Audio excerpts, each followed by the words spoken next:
अस्सलाम वालेकुम स्टूडेंट्स, कैसे हैं आप सब लोग। उम्मीद करती हूँ खैरियत से होंगे। Welcome to my channel GS pharmacy concepts. तो students, book comprehensive pharmacy review chapter number 1 pharmaceutical calculation में आज का हमारा टॉपिक है अदर कंसंट्रेशन एक्सप्रेशन। इससे पहले हम अपने लास्ट 2 लेक्चर में कंसंट्रेशन एक्सप्रेशन को एक्सप्रेस करने के 2 तरीके पढ़ चुके हैं। वो कौन कौन से 2 तरीके हैं? Percentage strength and ratio strength. आज हम लोग पढ़ेंगे और किन किन तरीक़ों से हम कंसंट्रेशन को एक्सप्रेस कर सकते हैं। तो और किन किन तरीक़ों से हम कंसंट्रेशन को एक्सप्रेस कर सकते हैं वो हैं molarity, normality, molality and mole fraction. इन 4 तरीक़ों से हम कंसंट्रेशन को एक्सप्रेस कर सकते हैं। ठीक है, परसेंटेज स्ट्रेंथ और रेशियो स्ट्रेंथ के अलावा हम इन 4 तरीक़ों से कंसंट्रेशन को एक्सप्रेस कर सकते हैं, कंसंट्रेशन को डिफाइन कर सकते हैं, कंसंट्रेशन को सोल्व कर सकते हैं। अब इन सबको हम एक एक करके डिटेल में पढ़ेंगे, लेकिन उससे पहले कुछ टर्म्स हैं जिनको हम देखेंगे ताकि हमें ये सारे मेथड समझने में आसानी हो। तो स्टूडेंट्स, ये वो सारी टर्म्स हैं जिन्हें हम अपना टॉपिक स्टार्ट करने से पहले डिस्कस करेंगे कि ये सारी टर्म्स आप पहले पढ़ चुके हैं, बचपन से पढ़ते आ रहे हैं, लेकिन आप में से बहुत सारे स्टूडेंट्स को ये सारी टर्म्स अब तक मिक्सअप हो गई होंगी। तो यहाँ पे ये सारी टर्म्स रिवाइज करवाने का मकसद सिर्फ ये है कि टॉपिक के दौरान आपको किसी किस्म की कोई डिस्ट्रैक्शन ना हो, कि आपको बार बार कोई टर्म पीछे जाकर सर्च करना पड़े कि एटॉमिक मास क्या था, उसको आप पीछे जाके दोबारा से सर्च करें, मॉलिक्यूलर मास क्या था, atomic mass, molecular mass, molar mass में डिफरेंस क्या था, उसको आप दोबारा से पीछे जाके सर्च करें और टाइम ज़ाया हो। तो इस सारे डिस्ट्रैक्शन और टाइम को बचाने के लिए सारी की सारी टर्म्स आपको एक जगह पे रिवाइज करवा रही हूँ, ताकि टॉपिक स्टार्ट करने से पहले एक बार इस लेक्चर को आप लोग देख लें और टॉपिक के दौरान आपको फिर किसी किस्म की कोई प्रॉब्लम ना हो। तो स्टार्ट करते हैं। हमें पता है कि एक एटम में एक न्यूक्लियस होता है और उसके इर्द गिर्द शेल्स होते हैं जिसमें इलेक्ट्रॉन्स मूव करते हैं। ये एक एटम है, ये इस एटम का न्यूक्लियस है और एटम के न्यूक्लियस में पता है प्रोटॉन्स होते हैं और न्यूट्रॉन्स होते हैं, और प्रोटॉन्स पे पॉजिटिव चार्ज होता है और न्यूट्रॉन्स पे कोई चार्ज नहीं होता, ये न्यूट्रल होते हैं। ठीक, और न्यूक्लियस के इर्द गिर्द शेल्स होते हैं जिसमें इलेक्ट्रॉन्स मूव करते हैं और इलेक्ट्रॉन्स पे नेगेटिव चार्ज होता है। अब एटॉमिक नंबर क्या होता है? एटॉमिक नंबर कहते हैं किसी भी एटम के न्यूक्लियस में मौजूद प्रोटॉन्स की तादाद को, number of protons in an atom. किसी एटम का एटॉमिक नंबर उसमें मौजूद प्रोटॉन्स की तादाद को कहते हैं। जितने किसी एटम में नंबर ऑफ प्रोटॉन्स होंगे उतना ही उस एटम का एटॉमिक नंबर होगा। फॉर एग्जांपल कार्बन को लेते हैं, कार्बन में नंबर ऑफ प्रोटॉन्स होते हैं 6 और नंबर ऑफ न्यूट्रॉन्स होते हैं 6। तो कार्बन का एटॉमिक नंबर क्या हो गया? हमने क्या कहा कि एटॉमिक नंबर क्या होता है? Number of protons. तो कार्बन में कितने प्रोटॉन्स हैं? 6। तो कार्बन का एटॉमिक नंबर क्या हो गया? 6। नेक्स्ट है मास नंबर। मास नंबर कहते हैं किसी एटम में मौजूद number of protons plus number of neutrons की तादाद को। जितने किसी एटम में नंबर ऑफ प्रोटॉन्स और नंबर ऑफ न्यूट्रॉन्स होंगे उसके सम को क्या कहेंगे? Mass number. ठीक है, किसी एटम में मौजूद नंबर ऑफ प्रोटॉन्स और नंबर ऑफ न्यूट्रॉन्स के सम को कहते हैं उस एटम का mass number. For example carbon को लेते हैं, कार्बन में 6 प्रोटॉन्स होते हैं और 6 ही न्यूट्रॉन्स होते हैं। तो कार्बन का मास नंबर क्या हो जाएगा? 6 + 6 = 12। तो कार्बन का मास नंबर आ गया 12। एटॉमिक नंबर क्या होता है? एटॉमिक नंबर सिर्फ नंबर ऑफ प्रोटॉन्स को कहते हैं और मास नंबर कहते हैं number of protons plus number of neutrons. और एक एटम में जितने प्रोटॉन्स होते हैं उतने ही उस एटम में इलेक्ट्रॉन्स होते हैं। कार्बन में 6 प्रोटॉन्स हैं तो 6 ही इसमें इलेक्ट्रॉन्स होंगे। अब हमें पता है कि एक एटम के डिफरेंट आइसोटोप्स होते हैं।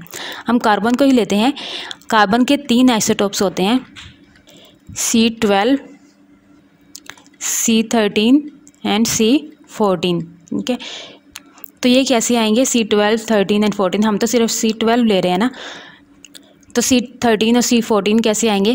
क्योंकि हमें पता है कि आइसोटोप्स में नंबर ऑफ प्रोटॉन्स सेम रहते हैं लेकिन नंबर ऑफ न्यूट्रॉन्स चेंज होते रहते हैं। ठीक है, प्रोटॉन्स सेम रहेंगे लेकिन न्यूट्रॉन्स की क्वांटिटी चेंज होती रहती है। फॉर एग्जांपल कार्बन 12 है, कार्बन 12 में प्रोटॉन्स कितने थे? 6 और न्यूट्रॉन्स कितने थे? 6। कार्बन 13 में प्रोटॉन्स 6 ही रहेंगे। ठीक है, प्रोटॉन्स सेम रहेंगे, न्यूट्रॉन्स क्या हो जाएंगे? 7। तो इस आइसोटोप का टोटल मास नंबर हो जाएगा C13। इस तरह से C14 है, इसमें भी प्रोटॉन्स सेम रहेंगे, 6 हैं और न्यूट्रॉन्स 8 हो जाते हैं। तो इस आइसोटोप का मास नंबर हो जाएगा C14। तो किसी एटम के आइसोटोप्स के एटॉमिक नंबर सेम रहेगा क्योंकि प्रोटॉन्स की तादाद सेम होती है, लेकिन मास नंबर चेंज होता रहेगा क्योंकि न्यूट्रॉन्स की तादाद चेंज होती रहती है। ठीक है, लेकिन हम सिर्फ एटम के वही आइसोटोप लेते हैं जो कि ज़्यादा क्वांटिटी में पाया जाता हो। ठीक, तो कार्बन के केस में सबसे ज़्यादा पाया जाने वाला आइसोटोप है C12। तो हम C12 का ही एटॉमिक मास नॉर्मली यूज़ करते हैं कैलकुलेशन के दौरान। ठीक है, नेक्स्ट है एटॉमिक मास। एटॉमिक मास कहते हैं mass of one atom. Atomic mass कहते हैं मास ऑफ वन एटम, और ये एटम के मास नंबर के इक्वल होता है। जितना किसी एटम का मास नंबर होगा उतना ही उसका एटॉमिक मास होगा। फॉर एग्जांपल कार्बन का मास नंबर है 12, तो कार्बन का एटॉमिक मास भी 12 होगा। अब आप सोच रहे होंगे ये एटॉमिक नंबर, मास नंबर या एटॉमिक मास हमें पता कैसे चलेंगे कि किसी एलिमेंट का कितना एटॉमिक नंबर होता है या कितना मास नंबर होता है। तो ये दोनों चीज़ें हमें एटॉमिक नंबर और मास नंबर पीरियोडिक टेबल से मिल जाते हैं। पीरियोडिक टेबल में हमें पता है कि पीरियोडिक टेबल को एटॉमिक नंबर की बेस पे डिज़ाइन किया गया है। और ये देखें, एक बॉक्स में हीलियम का एटॉमिक नंबर 1 है, तो नीचे इसका मास नंबर दिया गया है। इस तरह से देखें, कार्बन का ऊपर एटॉमिक नंबर लिखा हुआ 6 और नीचे लिखा हुआ इसका मास नंबर जो कि है 12। तो एटॉमिक नंबर और मास नंबर हमें पीरियोडिक टेबल से मिल जाते हैं, और एटॉमिक मास हमें पता है कि मास नंबर के इक्वल होता है। तो जितना किसी आइटम का मास नंबर होगा उतना ही उसका एटॉमिक मास होगा। ठीक है, नेक्स्ट है मॉलिक्यूलर मास। मॉलिक्यूलर मास कहते हैं मास ऑफ वन मॉलिक्यूल। और मॉलिक्यूल का हमें पता है कि जब 2 या 2 से ज़्यादा एटम मिलते हैं तो एक मॉलिक्यूल बना देते हैं। तो इस मॉलिक्यूल में जितने एटम होंगे उनके एटॉमिक मास को हम जब प्लस करेंगे तो हमारे पास मॉलिक्यूल का मॉलिक्यूलर मास आ जाएगा। ठीक है, फॉर एग्जांपल हमारे पास है NaCl। इसमें सोडियम एक एटम है और क्लोरीन एक एटम है। सोडियम का एटॉमिक मास होता है 22.99 और क्लोरीन का एटॉमिक मास होता है 35। जब इन दोनों के एटॉमिक मासेस को प्लस करेंगे, इन दोनों एटम के एटॉमिक मासेस को प्लस करेंगे तो हमारे पास आ जाएगा 58.44। तो ये आ गया सोडियम क्लोराइड का मॉलिक्यूलर मास। ठीक है, सोडियम क्लोराइड एक मॉलिक्यूल है, इसमें 2 एटम्स हैं, सोडियम एंड क्लोरीन। ये सोडियम का एटॉमिक मास है 22.99 और क्लोरीन का एटॉमिक मास होता है 35। जब इन दोनों के एटॉमिक मास को प्लस करेंगे तो हमारे पास सोडियम क्लोराइड का मॉलिक्यूलर मास आ जाएगा। ठीक है, नेक्स्ट है हमारे पास मोलर मास। अब मोलर मास क्या होता है? एटॉमिक मास हमने कहा कि मास ऑफ वन एटम, और मॉलिक्यूलर मास हमने कहा मास ऑफ वन मॉलिक्यूल। तो मोलर मास क्या होगा? मोलर मास कहते हैं मास ऑफ 1 मोल पार्टिकल्स। अब 1 मोल इक्वल होता है 6.022 इंटू 10⁻23 एवोगैड्रो नंबर के। तो हम मोलर मास को इस तरह से भी लिख सकते हैं, mass of 6.022 into 10⁻23 particles. Molar mass क्या है? मास ऑफ 1 मोल पार्टिकल है ना। 1 मोल हमने कहा कि किसके इक्वल होता है? 6.022 इंटू 10⁻23 एवोगैड्रो नंबर के।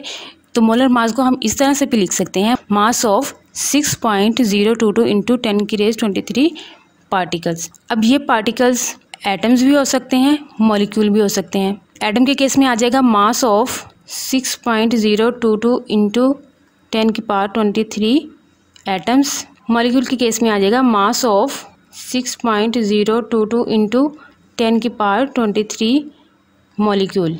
अब मोलर मास, मॉलिक्यूलर मास और एटॉमिक मास में क्या डिफरेंस है?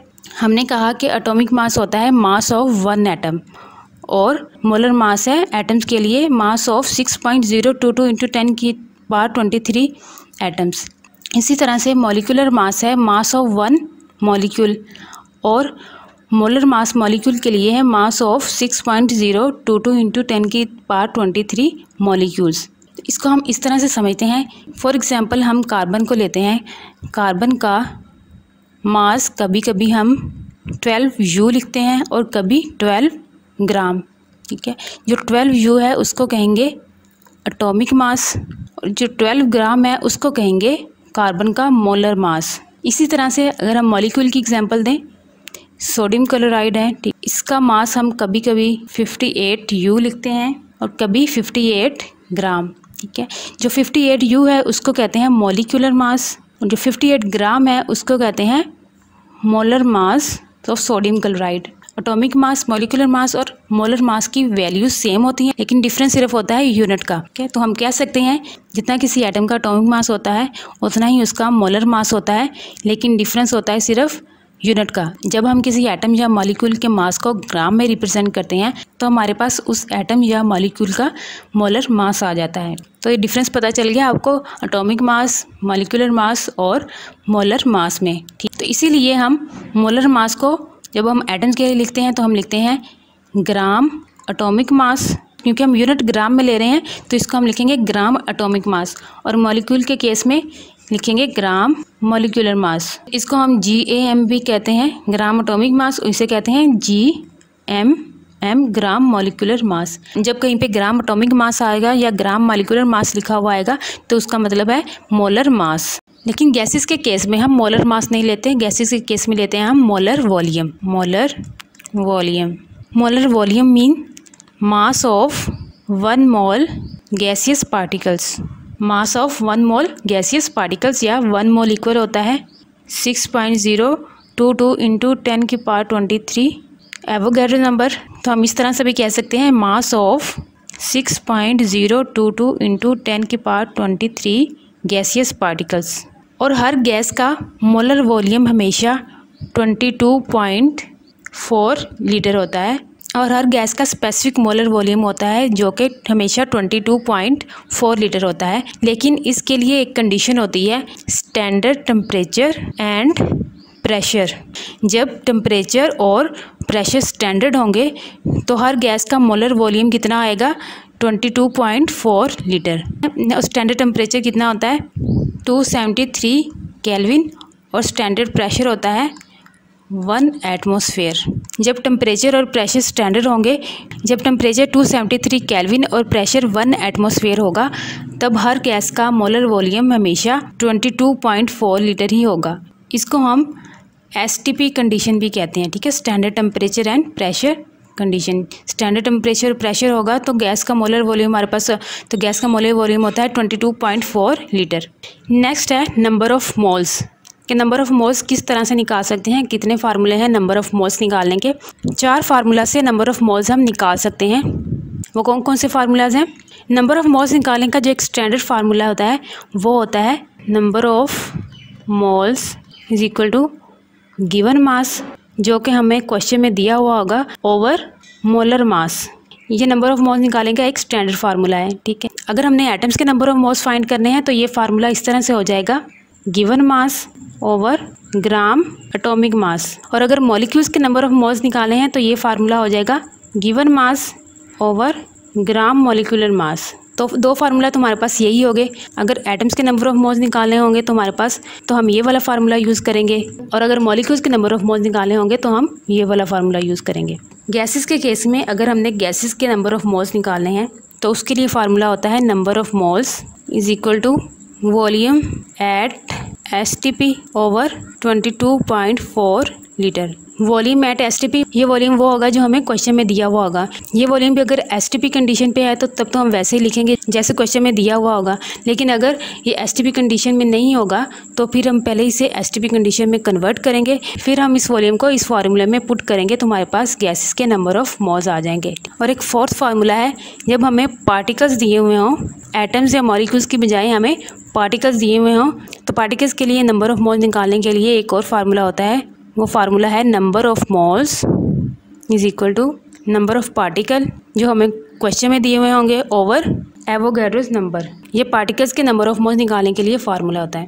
तो जब हमें क्वेश्चन में पार्टिकल्स दिए हुए होंगे तो हम ये वाला फार्मूला निकालेंगे पार्टिकल्स के लिए नंबर ऑफ मोल्स निकालने का। इसको हम इस तरह से भी लिख सकते हैं, number of moles is equal to N over Na, ठीक है, इनके number of particles over Avogadro number. तो ये थे नंबर ऑफ मोल्स निकालने के 4 फार्मूले।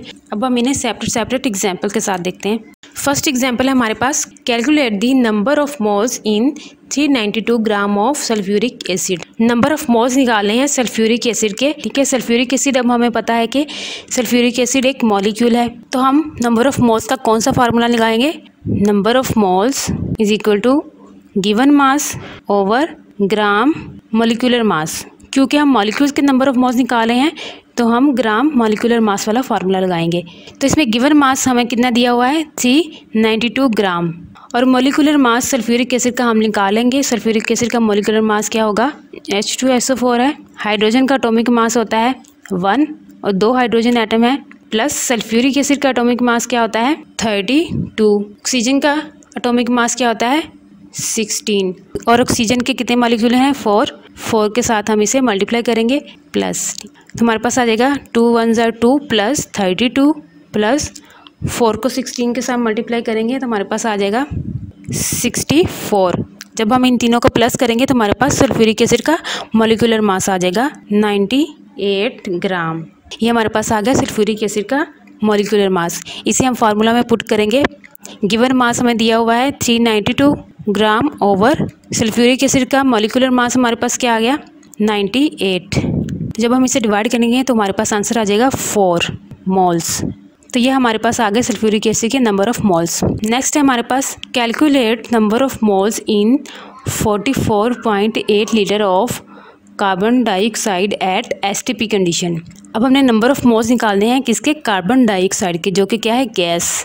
तो हम कौन सा फार्मूला लगाएंगे गैस के नंबर ऑफ मोल्स निकालने के लिए, number of moles is equal to volume at STP condition in litre over 22.4 litre. ठीक है, वॉल्यूम कितना दिया हुआ है 44.8 लीटर और कंडीशन क्या है एसटीपी। ठीक है, तो हम यही वॉल्यूम लगाएंगे, हमें इसको अब कन्वर्ट करने की ज़रूरत नहीं है। ठीक है, क्योंकि कंडीशन पहले ही स्टैंडर्ड है। इन वैल्यूज़ को हम फार्मूला में पुट करेंगे, हमारे पास आ जाएगा 44.8 लीटर ओवर 22.4। जब हम इसको डिवाइड करेंगे तो हमारे पास आ जाएगा 2 मोल्स। तो ये हमारे पास कार्बन डाइऑक्साइड के नंबर ऑफ मोल्स आ गए। अब यहाँ पे एक और बात आप नोट करें, अगर क्वेश्चन में हमें वॉल्यूम स्टैंडर्ड टेम्परेचर प्रेशर पे नहीं दिया गया तो फिर हम पहले वॉल्यूम को स्टैंडर्ड कंडीशन में कन्वर्ट करेंगे। कि कैसे करेंगे कन्वर्ट, उसके लिए फार्मूला होता है V1 P1 over T1 is equal to V2 P2 over T2। इस फार्मूले से पहले हम वॉल्यूम को स्टैंडर्ड कंडीशन में कन्वर्ट करेंगे, तो फिर जो वैल्यू आएगी हमारे पास वॉल्यूम की उसको हम इस फार्मूला में पुट करेंगे। ठीक, नेक्स्ट है calculate the number of moles present in 52 gram of helium. क्या नंबर ऑफ मोल्स निकालेंगे हम, और हीलियम हमें पता है क्या है, एटम है। नंबर ऑफ मोल्स निकालने हैं एटम के लिए, तो हम कौन सा फार्मूला लगाएंगे, number of moles is equal to given mass over atom है तो हम लिखेंगे ग्राम एटॉमिक मास। तो हम ये वाला फार्मूला लगाएंगे ग्राम एटॉमिक मास वाला, क्योंकि हमने एटम के number of moles find out करने हैं। अब हीलियम का एटॉमिक मास क्या होता है 4। इसको हम फार्मूला में पुट करेंगे। गिवन मास हमें क्या दिया हुआ है 52 ग्राम, 52 ग्राम ओवर 4। तो जब हम इसे डिवाइड करेंगे तो हमारे पास आंसर आ जाएगा 13 मोल्स। तो ये हमारे पास हीलियम के नंबर ऑफ मोल्स आ गए 52 ग्राम में। नेक्स्ट हमारे पास है calculate the number of moles present in 1.51 into 10 की पावर 23 पार्टिकल्स। तो यहाँ पे हमें पार्टिकल्स दिए हुए हैं, पार्टिकल्स के नंबर ऑफ मोल्स निकालने हैं, तो हम कौन सा फार्मूला लगाएंगे, number of moles is equal to number of particles जो हमें दिए गए हैं क्वेश्चन में ओवर एवोगैड्रोस नंबर। पार्टिकल्स के नंबर ऑफ मोल्स निकालने हैं तो हम ये वाला फार्मूला लगाएंगे। नंबर ऑफ पार्टिकल्स कितने दिए हुए हैं 1.51 इंटू 10 की power 23 particles over Avogadro number कितना होता है 6.022 इंटू 10 की पावर 23। जब हम इसको डिवाइड करेंगे तो हमारे पास आंसर आ जाएगा 0.25 मोल्स। तो ये पार्टिकल्स के नंबर ऑफ मोल्स आ गए। तो ये सारा एक ओवरव्यू था। नेक्स्ट हमारा जो टॉपिक है उसको स्टार्ट करने से पहले अगर आप एक बार इस लेक्चर को देख लेंगे तो आपको कोई कन्फ्यूजन नहीं होगी नेक्स्ट टॉपिक में। ठीक है।